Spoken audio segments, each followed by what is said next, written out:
As global mobility continues to rise and Southeast Asia becomes a hotspot for international talent and investment, on today's Business Talk, we're going to talk about the demand for professional relocations and immigration services is stronger than ever. However, what does it take to build a service business that thrives across borders, balancing trust, regulation, and personal experience? To explore the business potential behind the growing service industry, we are now joined by Noble Asia CEO and founder Farah Rizwari. Hello, thank you so much for joining us here. All right, so talk to us. What's Noble Asia looking at right now? How's the trends going, and what are you guys trying to tackle, I guess? Well, okay, Noble Asia is a relocation company. We are based in Indonesia, in Jakarta and Bali, actually. So imagine, Indra, when you work abroad, when you're moving outside of the country, right? There's a lot of things you need to prepare. You need to find your house. You need to settle. If you bring your children, you need to find a school, the paperwork that you need to prepare. So we're basically doing that for the people coming to Indonesia. And globally, we have partners all over the world to help Indonesian, let's say, work abroad and help them settle in their new destination countries. All right, can you give us an idea? Are you guys the only player in the market? And at the same time, how do you kind of, or what do you call it? The charging system, is the clients directly come to you, or is it company that actually work with you? Okay, so it works both ways. First of all, I'm not the only player here, although it is really a niche market. There's not a lot of players. In 20 years ago, 10 years ago, most of the players are actually international company, relocation company, because they have their networks, right, all over the world. But now we have seen a lot of local business helping expatriate the companies and also the individuals to settle to Indonesia. Our service basically is based on what kind of services that they need. If it's, it can be from school search or cultural orientation program, or a city orientation and housing search. So that is how our business fee is structured. No, that's kind of interesting. You mentioned like 20 years ago, it doesn't really exist in the country. It's still an international market. So how promising are we talking about these services of relocation and immigration services industry actually in Southeast Asia? Yes, so from a business standpoint, the relocation and immigration service industry in Southeast Asia especially is very promising. The region is home to over 680 million people, and with a majority of under 35 years old. So we have a youthful and mobile population in Southeast Asia. So we're seeing a strong economic growth and also projected, at around 4.5% annually. Southeast Asia is expected to become the world's fourth largest economy by 2030.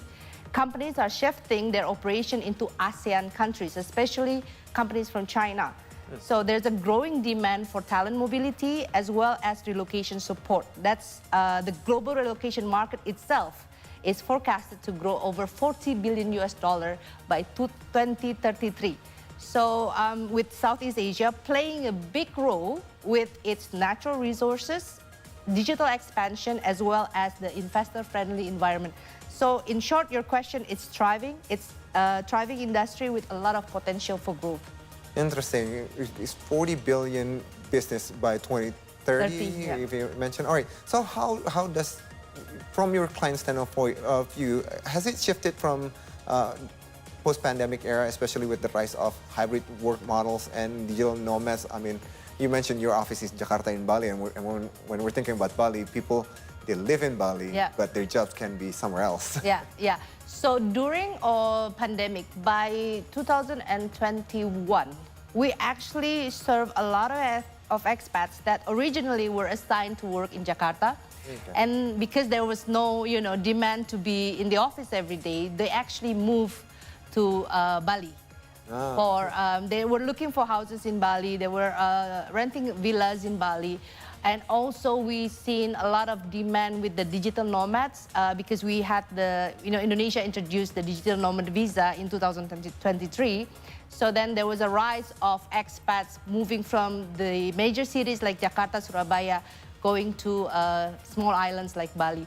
But now post-COVID, post-pandemic, the companies are asking them to come back.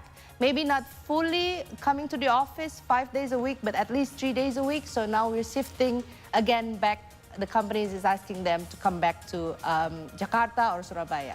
Interesting. Now, you know, when we're talking about this type of business, trust plays a big role on all of this. How does your company ensure consistent client satisfaction across countries and the markets? I think, you know, yes, for industries such as our industry, service industry, trust plays a really big role. And we believe that trust is earned with consistency as well as transparency. So what we do is, even before the client arrived in Indonesia, we actually had a lot of approach. We do the initiation calls, Zoom meetings with them, WhatsApp conversation to set the expectation, to give them education about how the market practice is, especially for the housing. We really are transparent about, you don't know this, but paying in advance for 12 months rent or 24 months rent is not common. Yes. You know, in Singapore, in the US, in Europe countries, you don't pay upfront. It's a lot of money. So these kind of things are a shock culture for them. We have to kind of educate them and be very transparent, you know. And of course, if you see our Google business page, we are consistent with 4.9 star ratings. That makes us, and we have been in the industry for over a decade, yes. So with consistency and transparency, that's what I would say. All right, now that's interesting. Mind you, I went through the immigration process for the U.S., but again, because born here, raised here, and have no idea what's anybody have to go through the immigration process. Paint us a picture of like what do you have to help them. And you mentioned earlier about the housing. Yeah. I mean, that's very uncommon to actually have to pay about like 12 months or 24 months in advance before you actually can live in the property. At the same time, what sort of difficulty or like how do you help them in the immigration process for all people coming in? Well, obviously, our policies in immigrations, in the interest of the country, is not easy to obtain a permit, a working permit, right? So we actually help the corporate most than the clients, than the expat itself, to prepare them of all the paperwork they need to submit. And what is really, I think, helpful right now is because the immigration has shifted really well. It's all now digital. Okay. So it actually makes the whole process easier. Sorry, are you saying it's actually getting better nowadays? Yes. I think making it digital is getting better, although there are hiccups. Sometimes we cannot access the immigration sites. But, you know, making it digital is a transformation from our government to welcome immigration, you know, the door for a lot of expats, and making it easier also, although there are certain qualifications that still needs to be submitted. So we prepare them and with all those things, and then we also educate them, okay, what not to do, what you can do here as an expat, and what are the rules, because it will impact on their immigration status, you know, living here. Interesting. Now, we've been talking about like how the immigration and coming in here, and then you guys helping out. At the same time, there's the Indonesian who actually. Let's talk about Villa. Let's talk about living in Bali or living in Jakarta. Talking about where to live. I mean, like even for local like me, it's kind of a hassle trying to find that one website where you kind of get like where to look at, which apartment or which house. Like, is there any particular company that you work with, or how do you get the location that you think like this is suitable for you for this person to live here? Like, how do you work that out? Well, again, this is very important for us to actually communicate with them prior to their arrival. So to set expectation and also to give them the understanding of Jakarta is macet. Yes. The traffic jam in Jakarta is, you know, very famous. Sorry, Bali too now. Now, yeah. But so we always tell our client, right? In terms of location, we never really measure time travel by distance, but it's always by time. Okay. Right? So, and then what is their priority? Do you want to have a location nearby the school, or do you want to have a priority nearer to the office, you know? So these two, so we always say, choose location, not necessarily the best house or the best apartment, because they struggled. Interesting. If they don't know where the location, and they don't know, you know, they would think like, oh, I heard Kemang is a great place for expats, but Kemang is super, you know, the traffic is super bad. Yeah. And if you are working in Tamrin and your children are going to Pondok Indah, you know, it'll be a nightmare. Exactly, for both, right? So they have to choose which one is their priority, and we try as much as possible. We tell them transparency comes.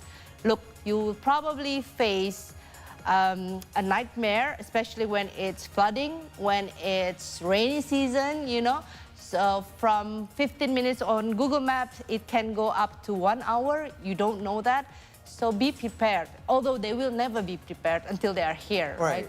And now, do you also help them? I mean, like, I understand. So from what you're saying, you guys be able to help them from immigration to actually put them on a house, and then like some schooling, and then after that, the post, once they actually live here, like, is there any services that you guys actually help them to actually, you know, to adapt to the locals or to the culture? So there are this cultural orientation program where we actually educate them about the norms in the office, as well as, let's say, if you have neighbors, if you have local neighbors versus if you have expat neighbors. And then also for the spouse program, we actually also have a program. Imagine if you have a wife, you are working 8 hours a day, maybe 10 hours a day, and your spouse is at home, right? So we also have a program for the spouse support. Plus, we actually introduce them to communities. Okay. So that's very important. The local communities as well as the expat communities. Now, in a business where every client case are very different, how do you build systems that are both flexible and scalable to grow at the same time? I think, first of all, we actually invested in a service industry. What is most important is actually our consultant, our people. That is first and foremost very important. So the internal training for our people, that is very important. We send them for international conferences because of the knowledge of global relocation is also very important, and also a reward system. But to scale it actually, because what we're doing is we're doing inbound mostly. Inbound means like expat coming to Indonesia. So we are working with a lot of international companies, working with a lot of relocation management companies based in Europe and based in America, in the US, to get clients. Interesting. Yes, yes. Now, on that point, let me ask you this. Is there, you're talking about inbound. So, I mean, I understand that you guys actually receive clients who are moving. Is there any moment where people actually asking like, oh, should I move to Jakarta or Manila or Kuala Lumpur? Are there clients like that? And Yes. do they compare things like that? Yes, because actually the shift is now, we're seeing a lot of leaders that is for Southeast Asia, right? That were supposed to be in Singapore, but Singapore is super expensive right now. The cost of living is really expensive. The housing is really expensive. So the company will assign them to go to the different countries like Indonesia, Malaysia, or Philippines or Thailand. Right. So it's really based on their preference. A lot of people, a lot of our clients, they actually prefer Indonesia compared to Philippines. Interesting. And Indonesia compared to Malaysia. But that's the thing, they get to have this, what do you call, look and see. Okay. So they can have a 1 day or 2 days program where they can see what kind of housing, how's the traffic, how's the people and everything, and then they get to choose where they want to stay after that. I think they need a week. Yes, 2 days is not enough. Yeah. So Leslie, if an investor were evaluating this industry, what will you present as the strongest value proposition of this type of service business? Yes, so if I were speaking to investors, Indra, I'd highlight the enormous growth potential of this industry, especially in emerging markets like Indonesia. So relocation and global mobility services are considered niche, but they are essential for the international company expanding into new market. While global mobility is actually already established in the Western countries, not so much in Southeast Asia, especially in our country. So to give some perspective, Singapore with a population just over 6 million hosts around 1.86 million of non-resident, including 1.3 million foreign workers. Whilst Indonesia, in 2024, we have only 168,000 expats, recorded expats. So the gap clearly shows how much untapped potential, you know, and it's possible that our market, when we are growing, when economy is better, when our local talent is better, they speak English more, maybe the education is better, people are coming here and opening business here, and we will have more expats. And then immigration services are needed, relocation supports are needed, and that's where the growth will be, you know. Interesting. Well, Farah, thank you so much for spending your time here on See Today. It's an interesting topic that it's not unusual for us, especially, you know, talking about immigration people coming in. It's quite unusual. Again, thank you so much for being here. All right, that was our conversation on the relocation for professional for today's Business Talk. You can all stay connected with us on Instagram, X, and YouTube. Our handle is @CTD News. We are also available online at ctdnews.com. Let's stay connected.